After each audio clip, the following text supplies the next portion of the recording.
Praise the Lord. The best wishes to you and your family members in the name of God. దేవుని నామమునకు మహిమ కలుగును గాక. దేవుని నామం పేరట మీకును మీ కుటుంబ సభ్యులందరికీ శుభాభివందనములు. ఈ రోజు దేవుని వాగ్దానము. Today God's promise.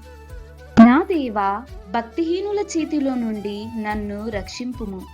కీర్తనల గ్రంథం 71వ అధ్యాయం 4వ వచనం. My God, save me from the hands of the wicked. The book of Psalms chapter 71 verses 4.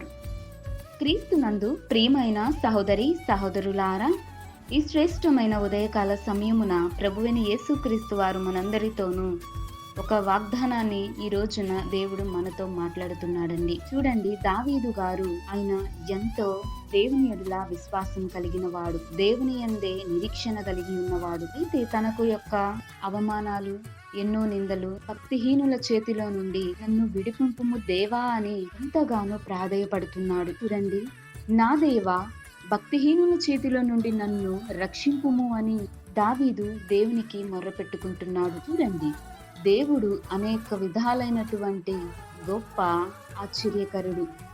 ఆయన ప్రతి ఒక్కరి ఎడల ప్రేమను, వాత్సల్యతను ప్రతి ఒక్కరి మీద చూపిస్తాడు. కానీ ఈ లోకంలో జీవిస్తున్న మనం ఇది పట్టించుకోవడం. భక్తిహీనుల చేతిలో అందరూ చిక్కుకొని వారి యొక్క అవమానాలు, అనేక నిందలకు ఎంతగానో బాధపడుతున్నారండి. భక్తిహీనులైనటువంటి వారు దేవుని ఎడల విశ్వాసము పొందకుండా, అసలు దేవుడంటేనే భయము, భక్తి లేకుండా తమ ఇష్టానుసారంగాను ఇతరులను తిట్టడం కానీ, ఏదైనా అవమానించడం, అనేక దూషణమైనటువంటి మాటలు మాట్లాడుతుంటారు.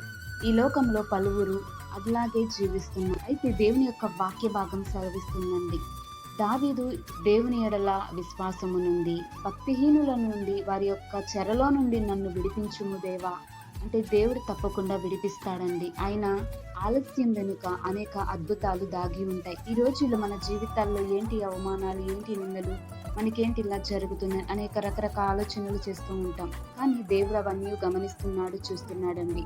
ఒకానొక రోజున దేవుడు తప్పకుండా వాటన్నిటికీ సమాధానమును దయచేయగలడు. కనుక ప్రతి ఒక్కరూ దావీదు ఏ రీతిగా అయితే నిరీక్షణ గలవాడి దేవుని యందు ప్రార్థిస్తున్నాడో అనునిత్యం, అదే రీతిగా ఈ లోకంలో జీవిస్తున్న మనము అనేక నిందలు, అనేక అవమాన పడినప్పటికీ కూడా ప్రతి ఒక్కరు దేవుని యందు నిరీక్షణ గలవారై, దేవుని యందు విశ్వాసం పొందిన వారు గాని నీవు నేను ఉంటే దేవుడు తప్పకుండా ప్రతి ఒక్కరి జీవితంలోను, మన జీవితాలలోను, మన కుటుంబాలలోను, మన యొక్క వ్యక్తిగత జీవితాలలో ఉన్నటువంటి సమస్యలను, భక్తిహీనులు మనలను అవమానించినప్పటికీ కూడా వారందరి ముందు దేవుడు మనలందరినీ గొప్పగా నిలబెడతాడు, గొప్ప ఆశ్చర్య కార్యములు చేస్తాడు. కనుక దిగులు పడవద్దు, జడియవద్దు. దేవుని యందు ధైర్యం తెచ్చుకొని దావీదు వలె ప్రార్థించే వ్యక్తిగాను నీవు నేను మనమందరం ఉండాలని మనం దేవునికి ప్రార్థించుకున్నాం. దేవుడి ఈ వాక్కును ఆశీర్వదించును గాక. ప్రార్థన. స్తోత్రం, స్తోత్రం మహాపరిశుద్ధుడ, జీవము గల దేవ, ఇదిగో నా తండ్రి, ఈ శ్రేష్టమైన ఉదయకాల సమయమున ఇంత చక్కని వాగ్దానమును మాతో బయలుపరిచినందుకు దేవా స్తోత్రములు. ప్రభుని యొక్క బంగారు పాదమునకు వందనములు, స్తోత్రాలు చెల్లిస్తున్నాం దేవా. అయ్యా, దావీదు ఏ రీతిగా అయితే నా దేవా భక్తిహీనుల చేతుల నుండి నన్ను రక్షించుము అని ఏ రీతిగా ప్రార్థించుకున్నాడో, అదే రీతిగా ప్రభువా మేమందరమును ఈ ప్రార్థనలో ఎక్కిభవిస్తున్న ప్రతి ఒక్కరిని దేవా వారి యొక్క బంధకాల నుండి, భక్తిహీనుల చేతుల నుండి, అవమానాల నుంచి, నిందల నుంచి, వాటన్నిటి నుంచి విడిపించి అందరి ఎడల గొప్ప జనముగాను, సమాధానమును గాను నీవే జరిగించుము దేవా. ప్రభుని యొక్క కార్యములను జరిగించండి. ఈ యొక్క మేలులను ప్రతి ఒక్కరి జీవితాలలోను వెలుగులతోను, విజయముతో నింపమని కోరుతూ యేసయ్య నామమున వినయంగా వేడుకొంచున్నాను తండ్రి. ఆమేన్.